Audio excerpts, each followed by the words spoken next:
Hi everyone, welcome back to my channel The Science Vortex. Today we are diving into the fascinating world of plant adaptations. Have you ever wondered how plants survive in different environments? That's exactly what we are going to find out in this video.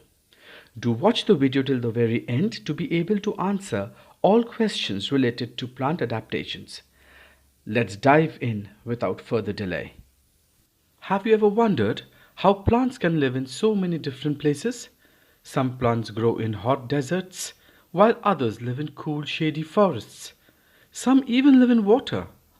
How do they do it? The answer is adaptation. Think of it like a superpower that makes each plant and animal unique and able to live where it does.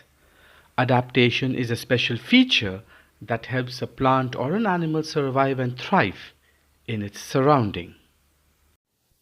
Now, when we talk about the surroundings of plants and animals, we call them their habitat.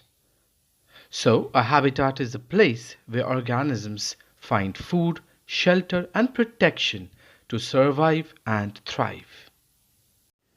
In this lesson, we will be focusing only on the adaptations in plants.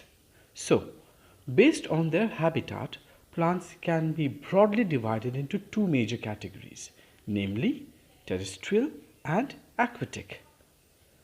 Terrestrial plants are plants that have adapted to living on the land, whether it be the deserts or mountains or even the plains. Some examples are grasses, neem, mango, conifers, etc. Now coming to aquatic plants. These plants have adapted to living in aquatic conditions like salt water or fresh water. Some examples are water hyacinth and hydrilla. I hope you're enjoying the video and finding it informative. So let's take a breather and see if we are able to answer the following quiz. You can pause the video and answer the questions and then continue.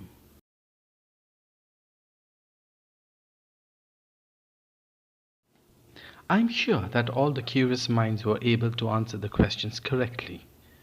So let's proceed further into our journey of adaptations in plants.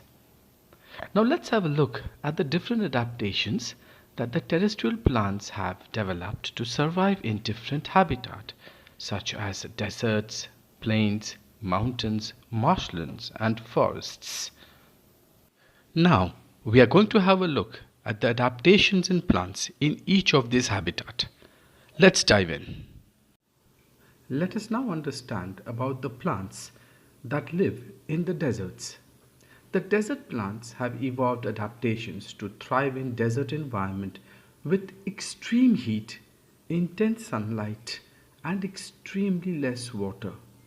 Key adaptations include specialized deep root system for water absorption, very small leaves or no leaves to minimize water loss.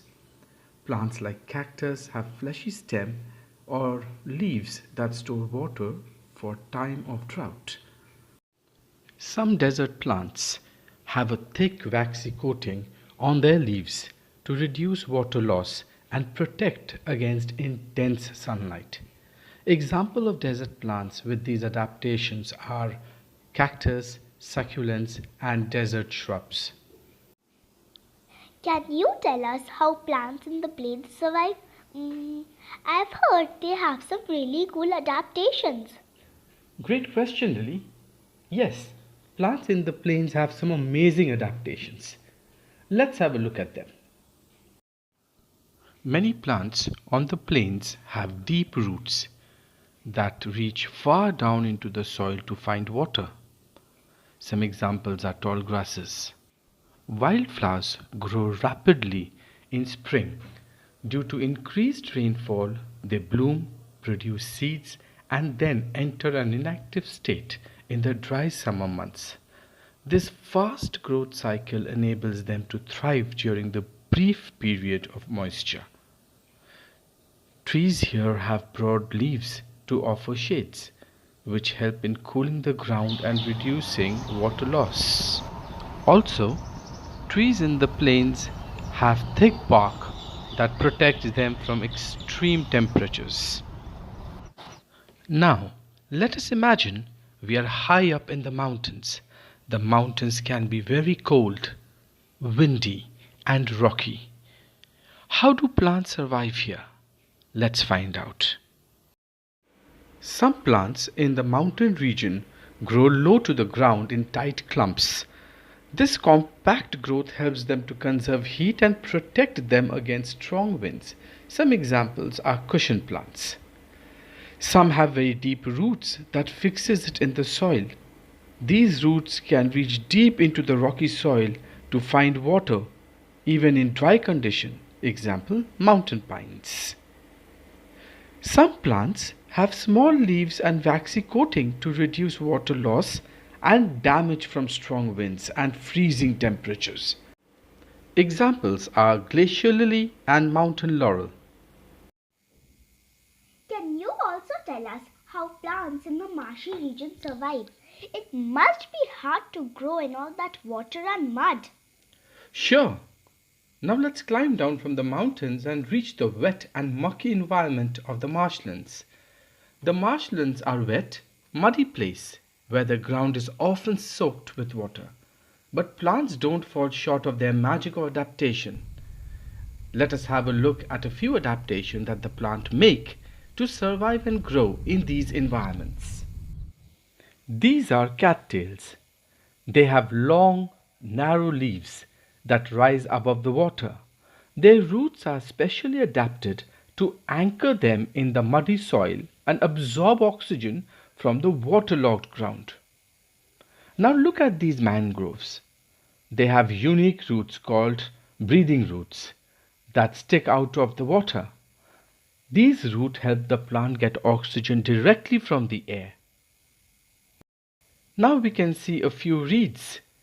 They have hollow stem that help them to stay buoyant and flexible in the muddy environment. This allows them to sway with the water currents and strong winds without breaking. So, what did we learn today about plant adaptations in marshlands? We learned that marsh plants have special breathing roots. Floating leaves, hollow stems help them live in the marshy land.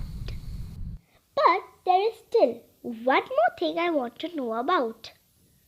What is it? Last year, I visited the Jim Corbett National Park in Uttarakhand, India.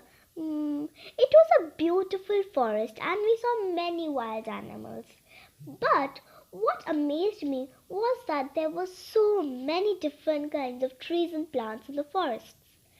Can you tell me how so many different kinds of trees and plants in the forest survive? Sure. Let us take a walk in the forest and explore the various adaptations of plants that live here. This is an oak tree. One of its key adaptations is having broad leaves that capture lots of sunlight. This helps the tree perform photosynthesis even in the shady forest. Now here we have the ivy. This plant uses trees and other structures to climb upward and reach the sunlight. Its adaptation includes strong and gripping roots that help it attach and climb. Now look at these redwood trees. It has thick bark that protects it from forest fires, pests, and diseases. This adaptation helps it survive in the forest for many years.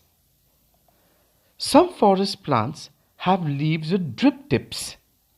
These pointed tips help water run off quickly, preventing mold and bacteria from growing on the leaves.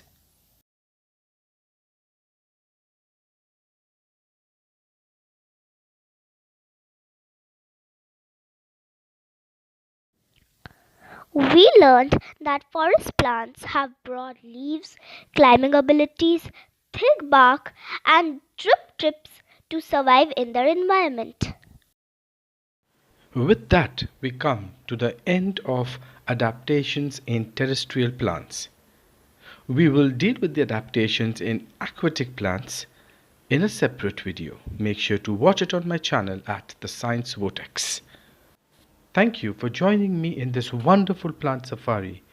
Don't forget to like, share and subscribe for more fun learning videos. Also make sure to hit the bell icon to get the notifications of all the latest videos. Until next time, keep exploring and stay curious.